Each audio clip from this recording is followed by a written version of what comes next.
Bom dia, galera da Química, né? Estamos aqui com mais um TJ Explica para você, ok?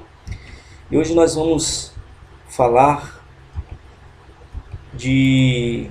da diferença, tá, entre o álcool líquido e o álcool gel, tá? Então, explicar para vocês algumas questões aqui da utilização do álcool líquido na asepsia e da utilização do álcool gel também na asepsia. Porém, é necessário que a gente comente algumas coisas a mais aqui, porque existe dois indicativos, né, que determina o grau alcoólico dessas substâncias. O primeiro é esse aqui, é o INPM,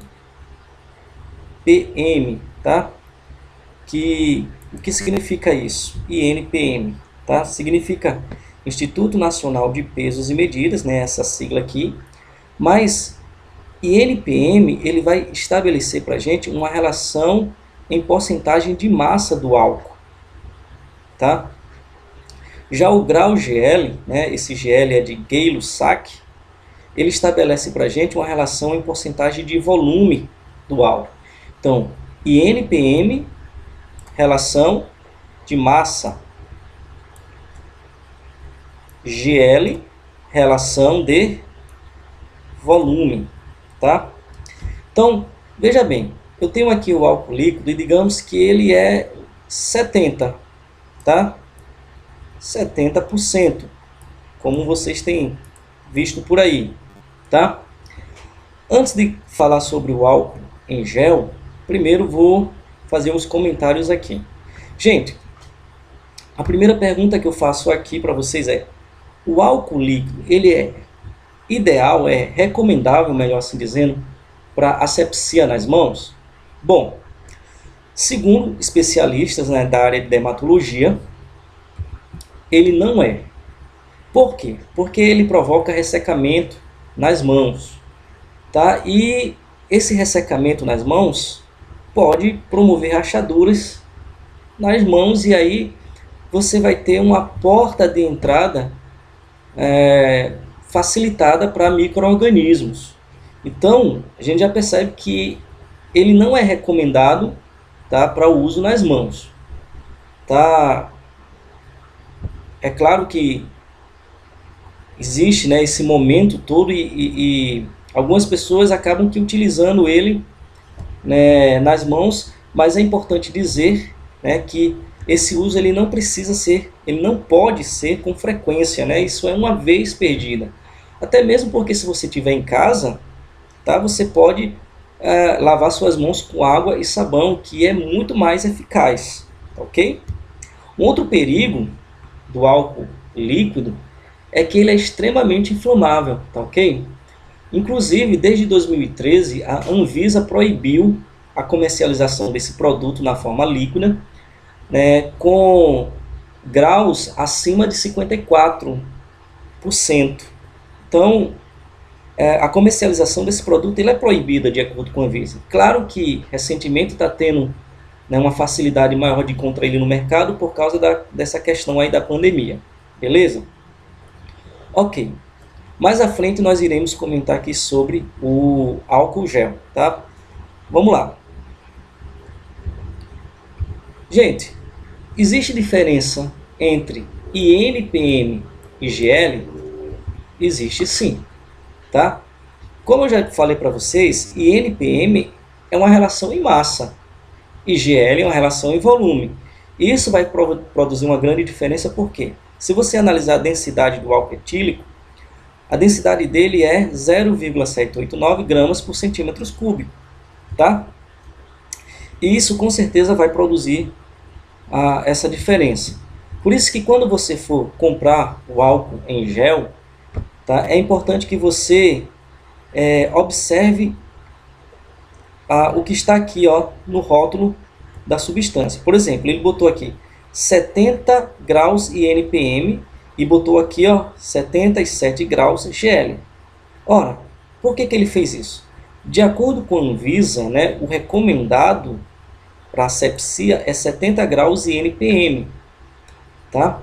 Então, claro que vai ter aqui alguns cálculos que envolvem densidade, Tá certo? Então, quando você converte INPM para GL, você percebe que a quantidade em graus em GL aumentou, tá? Justamente por causa dessa diferença aí na densidade, beleza? Porque um está relacionado com massa e outro está relacionado com volume. Aí vamos lá.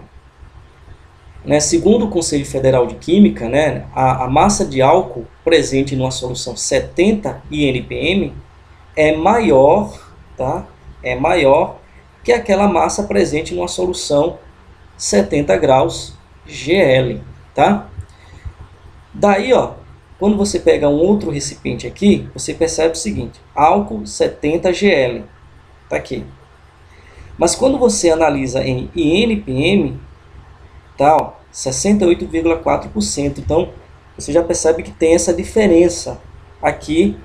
E é importante dizer para vocês, que o recomendado, de acordo aí com a literatura, para uma boa asepsia das mãos, é 70 INPM, tá? E aqui você já percebe que tem essa pequena diferença aqui, ó. Tá? Não é que ele vai deixar de ser útil, vai, tá? Mas se a gente for seguir à risca as recomendações, da Anvisa, da Organização Mundial de Saúde, então o ideal é 70 INPM que nós devemos utilizar como asepsia nas mãos.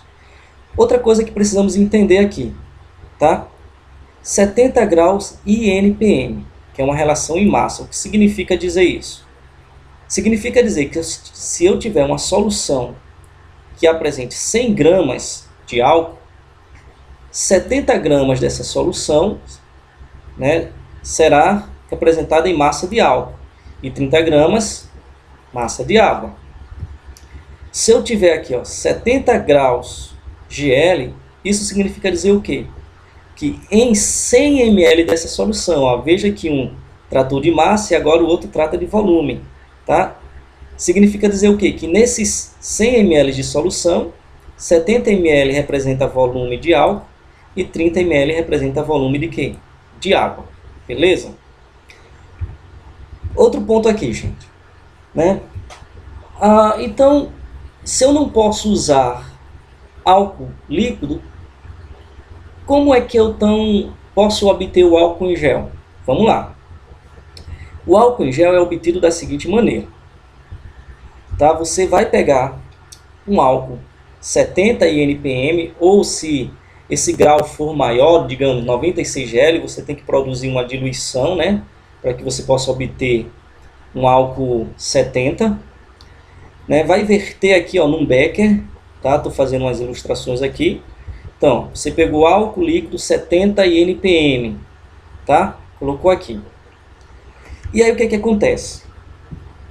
Você precisa, transformar esse líquido em um gel. Para isso, o que acontece? Você vai ter que colocar nele um dispersante. Esse dispersante é chamado de carbopol, tá? Então, aí veja bem. Quando você coloca o carbopol aqui dentro, tá? E mistura, então essa solução aqui que estava na forma líquida, ela começa a ficar no aspecto gelatinoso. E aí, um outro ponto importante, tá? A solução, álcool mais água, ela é uma solução ácida. Então você precisa estabilizar esse pH aí. E aí por isso que você usa um neutralizador chamado de tretanolamina, tá aqui, não é exatamente esse nome, tretanolamina, tá ok? E ele é um neutralizador, tá? Então quando você adiciona essa mistura aí, você vai obter uma solução, que é o álcool em gel. Muito cuidado mesmo, porque eu tenho percebido que tem várias receitas aí sendo difundidas na internet, tá? Então isso aqui tem que ser feito com responsabilidade, com pessoas que tenham autorização do CRQ, pessoas que um produto que passe, pela fiscalização da Anvisa, tá ok? Então você simplesmente não pode chegar e fazer de qualquer forma. Porque se a quantidade de carbopol que você colocar aqui for acima do ideal, né, você pode piorar a situação, né? Você pode produzir uma solução tão gelatinosa, uma solução coloidal tão gelatinosa, né, que ao invés de diminuir, né, a proliferação do vírus, pode acabar aumentando essa proliferação do vírus aí nas suas mãos. Tá? Então tudo isso tem que ter um cuidado rigoroso em relação a isso. Tá ok, gente? Então foi um rápido comentário aí para a gente poder entender essa diferença de álcool líquido para álcool em gel. Tá? Álcool em gel, ele é recomendado, né, para usar nas mãos, justamente por causa da presença desse neutralizador. Tá? O processo de evaporação dele é bem menor, né, bem lento em comparação com o álcool líquido.